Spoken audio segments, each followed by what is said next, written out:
Hello student, online classes में आपका स्वागत है। आज आपके सामने एक नया टॉपिक लेकर के आए हैं। आज हम लोग अध्ययन करेंगे भारत का पठारी क्षेत्र। भारत का पठारी क्षेत्र के संदर्भ में अध्ययन करेंगे। जैसा कि आप जानते हैं पठारी क्षेत्र का क्या फीचर होता है, क्या स्वरूप होता है, कौन कौन से पठार हैं, पठार के क्या स्वरूप हैं, कितने भागों में डिवाइड किया गया है, सभी एग्जामों में क्वेश्चन आते हैं। तो चलिए अध्ययन करते हैं और देखते हैं क्या क्या स्वरूप है, किस रूप में है भारत का पठारी क्षेत्र। तो पहले हम लोग थोड़ा सा कुछ बेसिक चीज़ें अध्ययन करेंगे, उसके बाद चलेंगे। पहले हिमालयी क्षेत्र का अध्ययन करेंगे बहुत बेसिक सामान्य तरीके से, उसके बाद पठारी क्षेत्र में आते हैं। तो जैसा आप देख रहे हैं मानचित्र हमने क्या क्या बनाया है इसको दिखाते हैं आपको। जैसा आप देख रहे हैं भारत का मानचित्र है। भारत के मानचित्र में किस तरह से हिमालय की श्रेणियाँ फैली हुई हैं। समथिंग 2400 किलोमीटर जम्मू कश्मीर से लेकर के पूर्वोत्तर राज्यों तक, यानी जम्मू कश्मीर से लेकर के पूर्वोत्तर राज्यों तक जो हिमालय की श्रृंखलाएं फैली हैं, विस्तृत हैं, 2400 किलोमीटर का विस्तार क्षेत्र है। तो इसको देखेंगे हिमालय की कौन कौन सी श्रेणियां हैं। जैसा कि आप जानते हैं सबसे उत्तर साइड में, यानी नॉर्थ साइड में, सबसे उत्तरी साइड में ट्रांस हिमालय, इसको ट्रांस हिमालय के नाम से जाना जाता है। तो ये आप जानते रहें कि ये ट्रांस हिमालय है। और जैसे ही आप जानते हैं कि ट्रांस हिमालय का जो क्षेत्र है वो पीओके में आता है, पाक अधिकृत कश्मीर में। तो आपके छोटे छोटे बहुत बेसिक चीज़ें आपको बाहर से सिंपल लगता है कि तो हिमालय की श्रृंखला है, लेकिन जो उसमें से क्वेश्चन बनते हैं उसको आपको तैयार रखना होगा कि जो ट्रांस हिमालय है वो पीओके के अंतर्गत आता है। तो ये आपको जानना ज़रूरी है, पाक अधिकृत कश्मीर के अंतर्गत। इसके बाद ट्रांस हिमालय के बाद दक्षिण साइड में आपका क्या है, महान हिमालय। एग्जाम में जो क्वेश्चन आता है कभी कभी, जो हिमालय की जो चार श्रृंखलाएं हैं, ट्रांस हिमालय है, महान हिमालय है, मध्य हिमालय है, लघु हिमालय है। तो चारों हिमालय में कौन से उत्तर साइड में है, किस हिमालय के उत्तर में कौन सा है, किस हिमालय के दक्षिण में कौन सा है, यानी जो चार नंबर हैं उन्हीं में से एग्जाम में क्वेश्चन आता है। किसके राइट में क्या है, लेफ्ट में क्या है, उत्तरी साइड में क्या है, दक्षिणी साइड में क्या है, इस तरह के क्वेश्चन आते हैं। तो जैसा आप देख रहे हैं सबसे उत्तर साइड में यहाँ पे आपको दिख रहा है ये ट्रांस हिमालय, रेड वाली लाइन जो है ट्रांस हिमालय। उसके दक्षिण साइड में क्या है, ब्लैक से जो है इसे महान हिमालय कहते हैं। जैसा कि आप जानते हैं विश्व की जो सर्वोत्तम ऊंची चोटी है माउंट एवरेस्ट, जिसकी ऊंचाई 8848 मीटर है, और ये किस हिमालय के किस श्रेणी में आता है, तो ये महान हिमालय या ग्रेटर हिमालय में आता है। तो इस तरह से आप जो बेसिक चीज़ें हैं, महत्वपूर्ण प्रश्न हैं, उनको जानते रहें कि महान हिमालय में माउंट एवरेस्ट की चोटी आती है, और वो भी कहाँ पे भी पड़ता है, नेपाल में पड़ता है। थर्ड आपका है यहाँ पे मध्य हिमालय है, तो थर्ड में मध्य हिमालय है, और फोर्थ में आपका क्या है, लघु हिमालय या शिवालिक श्रेणी। तो इस तरह से हिमालय की चार श्रृंखलाएं हैं जो जम्मू कश्मीर से लेकर के पूर्वोत्तर राज्यों तक विस्तृत हैं, जिसकी लंबाई समथिंग 2400 किलोमीटर है। तो इस तरह से हिमालय का क्षेत्र है। कभी कभी इस तरह से क्वेश्चन आते हैं अलग अलग कि भारत के प्राकृतिक विभागों का विभाजन कीजिए। तो हम लोग अलग अलग वीडियो इसका बना चुके हैं और आप देख सकते हैं उसको। तो ये हिमालयी क्षेत्र है। नेक्स्ट आपका आता है भारत में मैदानी क्षेत्र। जैसा कि आप जानते हैं हर भारत के जितने प्राकृतिक विभाग हैं उसकी अपनी अपनी विशेषताएं हैं। जैसे पर्वतीय क्षेत्र की अपनी विशेषता है, पर्वतों में शिखर होता है। मैदानी क्षेत्र जो होता है समतल होता है। भूमि उसमें जैसा कि आप जानते हैं हिमालय से लाई गई नदियों के द्वारा जो मिट्टी बह के आई है, उन मिट्टी से इस क्षेत्र का विस्तार हुआ है। तो मैदानी क्षेत्र में पूरा जो विस्तार हुआ है, और इस विस्तार के बहुत ज़्यादा उपजाऊ मिट्टी यहाँ पे है।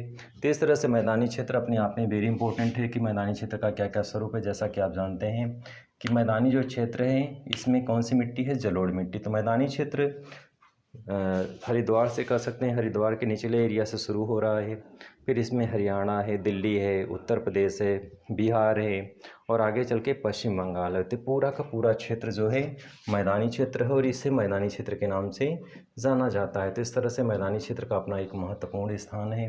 मैदानी क्षेत्र को भी 3 भागों में डिवाइड किया गया है। जैसा कि आप जानते हैं सिंधु नदी का मैदान, गंगा नदी का मैदान और ब्रह्मपुत्र नदी का मैदान। तो मैदानी क्षेत्र को भी डिवीज़न हो जाता है 3 भागों में। तो जैसा आप देख रहे हैं यहाँ पे जो बनेगा ये सिंधु नदी का मैदान बनेगा, यहाँ से लेकर के पूरा उत्तर प्रदेश, और ये गंगा नदी का मैदान बनेगा बिहार तक पूरा, और इस तरह से आगे फिर ब्रह्मपुत्र नदी यहाँ बनेगा।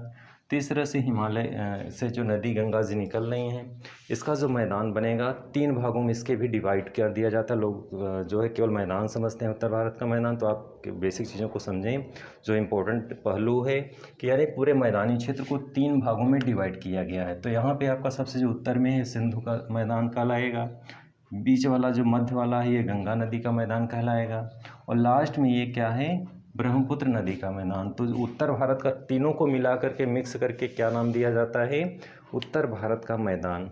लेकिन जब हम डिवाइड कर देते हैं तो इस उत्तर भारत के मैदान के 3 नाम हो जाते हैं, सिंधु नदी का मैदान, गंगा नदी का मैदान और ब्रह्मपुत्र नदी का मैदान। तो इस तरह से जो इम्पोर्टेंट चीज़ें आपको बताते चल रहे हैं, आप समझते चलें कि मैदानी क्षेत्र को भी हम 3 भागों में डिवाइड कर दे रहे हैं।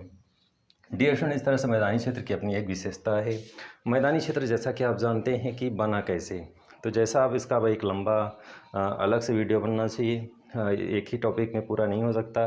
जैसा कि आप जानते हैं मैदानी क्षेत्र विस्तार से बताएंगे, इसमें केवल शॉर्ट में इतना हम समझ लें कि जिस तरह से मैदानी क्षेत्र जो गड्ढे में या प्लेट आगे बढ़ी, जैसा कि आप जानते हैं कि आगे हिमालय के आगे किस तरह से यहाँ पे थैटिस महासागर था और इंडियन प्लेट्स जैसे आगे बढ़ी और आगे चल कर के यूरेशिया के प्लेट से टकराने के पश्चात हिमालय का निर्माण हुआ। मैदानी क्षेत्र दबा हुआ है, इसमें गड्ढा बन गया था और किस तरह से मिट्टी, पहाड़ी क्षेत्र का मिट्टी आते आते नदियों के द्वारा बार बार मिट्टी लगातार आती रही लाखों वर्षों तक, करोड़ों वर्षों तक, और इस तरह से मैदानी क्षेत्र का निर्माण हुआ। तो जैसे जानते हैं आप, मैदानी क्षेत्र जो है एक सोख्ते की तरह काम करता है। इसमें वाटर जो होता है एक सोख्ते की तरह पानी छन करके नीचे गहराई में चला जाता है। इसीलिए जानते हैं कि जो कुआं है, जो जल स्तर है मैदानी क्षेत्र में जितना बेहतर है उतना कहीं नहीं है। उसका रीज़न यही है कि यहाँ पे मिट्टी जो है सोख्ते का कार्य करती है और मिट्टी में आसानी से पानी छन करके नीचे पहुँच जाता है और वहाँ पे स्टॉक किया जाता है। तो इस तरह से एग्रीकल्चर के लिए क्षेत्र बहुत ही अच्छा माना जाता है मैदानी क्षेत्र। तो इसकी अपनी एक विशेषता है, क्योंकि मिट्टी और जल दोनों इम्पोर्टेंट है एग्रीकल्चर के लिए और दोनों अनुकूल है मैदानी क्षेत्र में। तो मैदानी क्षेत्र की विशेषता अपनी है। डियर स्टूडेंट, इसी क्रम में अब हम लोगों का जो मूल टॉपिक है पठारी क्षेत्र, उस पर अध्ययन करेंगे। तो पठारी क्षेत्र जैसा कि आप जानते हैं, पठारी क्षेत्र की परिभाषा क्या है कि ऐसा क्षेत्र, इसमें चूँकि 2 चीज़ें हैं, पठारी क्षेत्र भी है और प्रायद्वीपीय क्षेत्र है। तो पठार मीन्स, इसका पहले भी वीडियो आपके पास जा चुका है, कि ऐसा क्षेत्र जो मैदानी क्षेत्र से उठा हुआ, पहाड़ी क्षेत्र से नीचे समतल व सपाट क्षेत्र को क्या बोलते हैं, पठारी क्षेत्र कहते हैं। तो जैसा आप जानते हैं ये त्रिभुजाकार जो आपका मानचित्र में बना हुआ है, यहाँ से लेकर के ये पूरा क्षेत्र क्या कहलाता है, पठारी क्षेत्र कहलाता है। ये स्टूडेंट, जैसा कि आप देख रहे हैं कि इसका एक तो नाम इसका निकल कर के आया पठारी क्षेत्र, दूसरा इसका डेफिनेशन आता है प्रायद्वीपीय क्षेत्र, ऐसा क्षेत्र जो 3 ओर समुद्र से घिरा हुआ हो।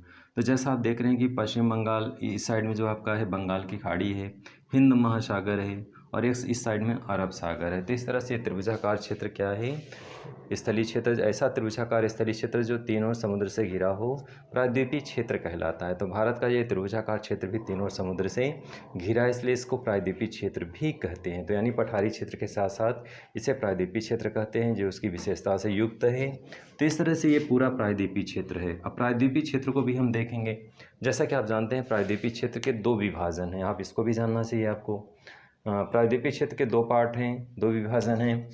ये लाइन आपको जो दिख रही है इसे बोलते हैं नर्मदा नदी, यानी नर्मदा नदी प्रायद्वीपीय क्षेत्र को 2 भागों में डिवाइड करती है।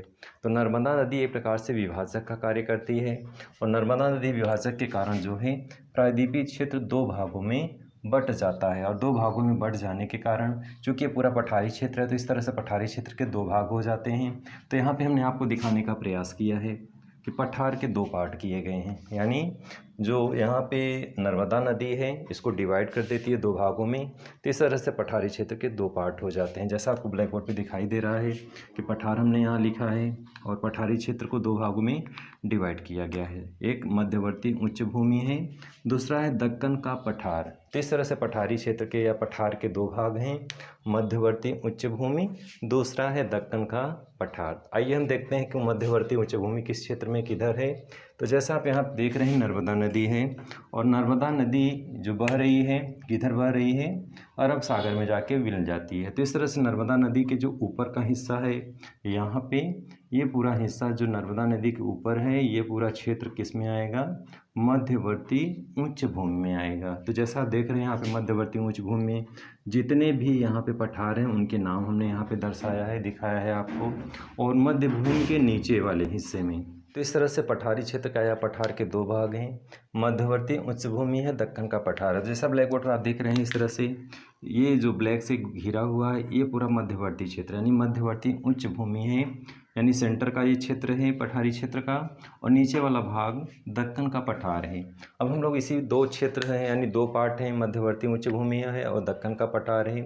तो नर्मदा नदी दो भागों में डिवाइड करती है, यानी इन जो पठारी क्षेत्र है, इस पठारी क्षेत्र को नर्मदा नदी एक प्रकार से विभाजक का कार्य करती है। ऊपरी हिस्से में मध्यवर्ती उच्च भूमि कहलाता है, मध्यवर्ती उच्च भूमि का पठार कहलाता है, और निचले वाले हिस्से में यहाँ पे दक्कन का पठार कहलाता है। अब यहाँ पे जैसे आपको ब्लैक बोर्ड पे हमने दिखाया है मध्यवर्ती उच्च भूमि में कौन कौन से पठार हैं, तो यहाँ पे आप देख रहे हैं किस तरह से मालवा का पठार है, विंध्याचल का पठार है, इसी क्रम में आप देख रहे हैं बुंदेलखंड का पठार है, बघेलखंड का पठार है, छोटा नागपुर का पठार है, मेघालय का पठार है।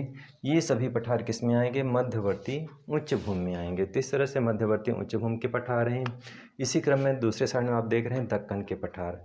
दक्कन के पठार में महाराष्ट्र का दक्कन ट्रैप आएगा, कर्नाटक में धारवाड़ का पठार आएगा, विदर्भ का पठार आएगा, आंध्र प्रदेश में रायसीना का पठार आएगा, तमिलनाडु का पठार आएगा, बस्तर का पठार आएगा। तो इस तरह से पठार के भी दो पार्ट हैं, उच्चवर्ती मध्यभूमि में एक पार्ट है और दूसरा वाला पार्ट जो विभाजक का कार्य कर रही है नर्मदा नदी, उसके निचले वाले हिस्से को दक्कन का पठार कहते हैं। और एक चीज़ और आपसे बताना चाहते हैं, एग्ज़ाम में इस तरह से भी क्वेश्चन आता है कि सबसे बड़ा पठार कौन सा कहलाता है, तो दक्कन का पठार का क्षेत्र सबसे ज़्यादा विस्तृत है, यानी भारत में जो पठारी क्षेत्र है उसमें दक्कन का पठार सबसे ज़्यादा विस्तृत है। तो जैसा आपको यहाँ पे ब्लैक बोर्ड पे दिख रहा है, और इस तरह से दक्कन का जो पठार है वो सबसे ज़्यादा, तो ये पूरा हिस्सा जो आप दिख रहा है तिकोना, नर्मदा नदी के नीचे वाला हिस्सा दक्कन का पठार कहलाता है और इसका क्षेत्रफल सबसे ज़्यादा है। ऊपर वाला हिस्सा ये मध्यवर्ती भूमि कहलाता है, मध्यवर्ती उच्च भूमि का पठार, और नीचे वाला हिस्सा जो आपको दिख रहा है ये दक्कन का पठार है, इसका क्षेत्रफल सबसे ज़्यादा है। अब हम लोग मध्यवर्ती उच्च भूमि में देखते हैं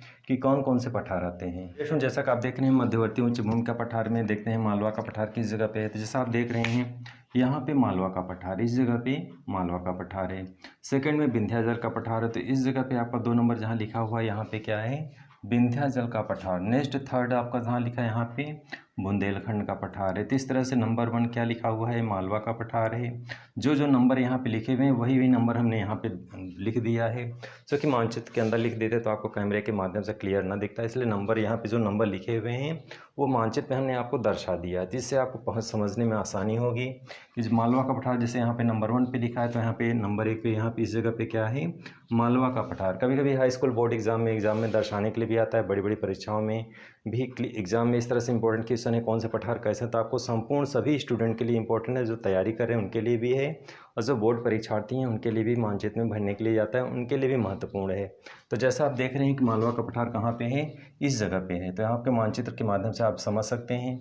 नेक्स्ट है नंबर 2 पे जहाँ पे है ये विंध्याचल का पठार है, नंबर 3 बुंदेलखंड का पठार है, और नंबर 4 जहाँ पे लिखा हुआ है ये बघेलखंड का पठार है। तो इस तरह से आप जानते रहें। और नंबर 5 जहाँ पे लिखा है इसे बोलते हैं छोटा नागपुर का पठार। कभी कभी मानचित्र में भरने के लिए आता है एग्जाम में कि छोटा नागपुर का पठार कहाँ पे है, तो जैसा आप देख रहा है ये छोटा नागपुर का पठार इस जगह पे है।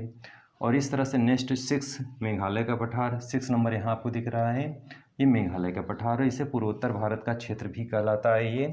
तो इतने ये पूरे क्षेत्र किस में आएंगे? मध्यवर्ती उच्च भूमि में। अब हम लोग नीचे आते हैं, इस लाइन ये नर्मदा नदी है, नर्मदा नदी विभाजक का कार्य कर रही है और नर्मदा नदी के निचले वाले हिस्से को दक्कन का पठार कहते हैं, जो पठार में सबसे ज़्यादा विस्तृत क्षेत्र कहलाता है, पठारी क्षेत्र। तो इसमें हम लोग देखते हैं क्या क्या है।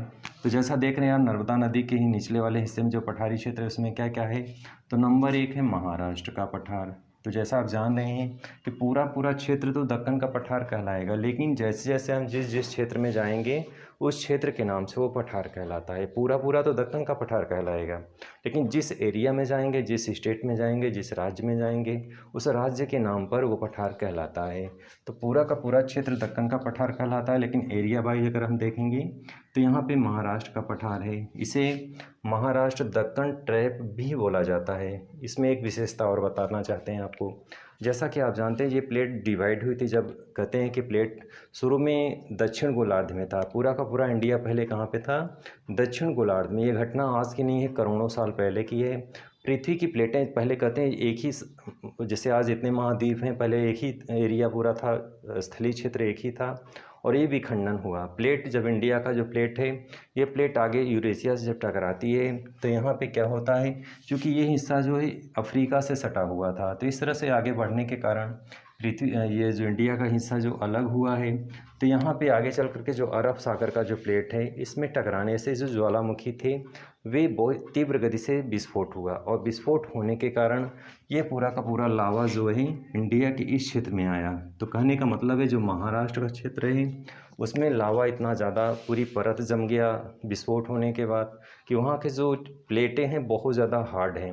और हार्ड होने के कारण क्या होता है यहाँ पे कि जो चीज़ें नीचे दब गए, जीव जंतु दब गए, वृक्ष दब गए, तो इन दबने से पेट्रोलियम तो बना, लेकिन पेट्रोलियम को निकालना जो है आसान नहीं है। कि उसका रीज़न क्या है कि महाराष्ट्र का जो प्लेटें हैं बहुत ज़्यादा सख्त हैं, हार्ड हैं। तो इंडिया में पेट्रोलियम एरिया यहाँ पे है तो, लेकिन निकालना आसान है। इसके साथ साथ भूगर्भ में बहुत सारे खनिज पदार्थ हैं, बहुत सारे रॉ मटेरियल हैं, उनको निकालना इसलिए आसान नहीं क्योंकि सबसे ज़्यादा हार्ड प्लेट्स कहाँ पे पाया जाता है, महाराष्ट्र एरिया में। तो इस चीज़ को भी आपको जानना ज़रूरी है कि पूरा का पूरा एरिया यहाँ पे बहुत सारे खनिज पदार्थ पाए जाते हैं, लेकिन इस प्लेट की जो सख्तता बहुत ज़्यादा है इसलिए निकालना बहुत ज़्यादा आसान नहीं है। तो इस तरह से इसे महाराष्ट्र के दक्कन ट्रैप के नाम से जाना जाता है, महाराष्ट्र दक्कन ट्रैप। तो नंबरिंग आपको दिया गया है, नंबर 1 महाराष्ट्र दक्कन ट्रैप है, सेकंड आपका है कर्नाटक का धारवाड़ का पठार। तो जैसा आप यहाँ पे नंबर 2 लिख रहा है, तो नंबर 2 क्या है, कर्नाटक में धारवाड़ का पठार है। नंबर 3 क्या है, विदर्भ का पठार, जैसा मानचित्र में आपको दिख रहा है। विदर्भ क्षेत्र महाराष्ट्र के आपको दिख रहा है पीछे साइड में है, यानी कहने का मतलब है कि यह एरिया आपका पश्चिम साइड है और ये एरिया आपका पूर्व है, तो महाराष्ट्र से पूर्वी साइड में पड़ता है। 3rd नंबर जहाँ पे लिखा है इसी को बोलते हैं विदर्भ का पठार और इसी को नाम दिया गया है नागपुर का पठार। यहाँ पे मांग चल रही है इस एरिया को अलग कर दिया जाए महाराष्ट्र से, काफ़ी पिछड़ा एरिया है। विदर्भ में बारिश कम होती है, वर्षा कम होती है, बहुत सारे मजदूर आत्महत्या कर लेते हैं, पिछड़ा क्षेत्र है। तो इस तरह से यहाँ पे अपनी एक प्रॉब्लम्स है। तो यहाँ पे आप देख रहे हैं नंबर 3 जो है इसे विदर्भ का पठार भी कहते हैं और इसी को नागपुर का पठार के भी नाम से जाना जाता है। नेक्स्ट इसी क्रम में हम लोग चलेंगे। 4th आपका है, 4th आपको यहाँ पे दिख रहा है, ये पूरा 4th जो एरिया है किसमें कौन सा पठार यहाँ पे है, तो आंध्र प्रदेश में रायसीना का पठार इसे कहते हैं, आंध्र प्रदेश में रायसीना का पठार। नेक्स्ट आपका 5th जहाँ पे दिख रहा है ये तमिलनाडु का पठार कहलाता है, यहाँ पे 5th है तमिलनाडु का पठार। और 6th यहाँ पे दिख रहा है आपको ये बस्तर का पठार है। तो ये अलग अलग डिवाइड हैं। तो इस तरह से जिस क्षेत्र में जहाँ पे जाएंगे, जिस क्षेत्र में एरिया वाई उनके नाम पर्टिकुलर हो जाएंगे, लेकिन अगर सामूहिक रूप से हम अध्ययन करेंगे तो सामूहिक रूप से इस एरिया को पूरा नाम दिया गया है दक्कन का पठार। और इस लाइन, ये लाइन जो आपको दिख रही है अरब सागर के इस साइड में जो नदी गिर रही है, यानी विभाजक का कार्य कौन कर रही है, नर्मदा नदी। तो नर्मदा नदी विभाजक का कार्य कर रही है और नर्मदा नदी विभाजक के कार्य करते हुए 2 पार्ट में डिवाइड करती है, यानी पठार को 2 भागों में बांटती है, उत्तर मध्यवर्ती क्षेत्र और दूसरा क्या है दक्कन का पठार। तो डियर फ्रेंड्स, आज की वीडियो में आपने अध्ययन किया कि पठार के 2 पार्ट होते हैं और 2 पार्ट में कौन कौन से पठार हैं, उनके क्या क्या नाम हैं। तो आज की वीडियो में बस इतना ही। वीडियो अच्छा लगा तो लाइक और सब्सक्राइब करें, क्योंकि आप जितना सहयोग करेंगे उतना ज़्यादा बेहतर वीडियो आपके सामने हम प्रस्तुत करते रहेंगे। तब तक के लिए धन्यवाद।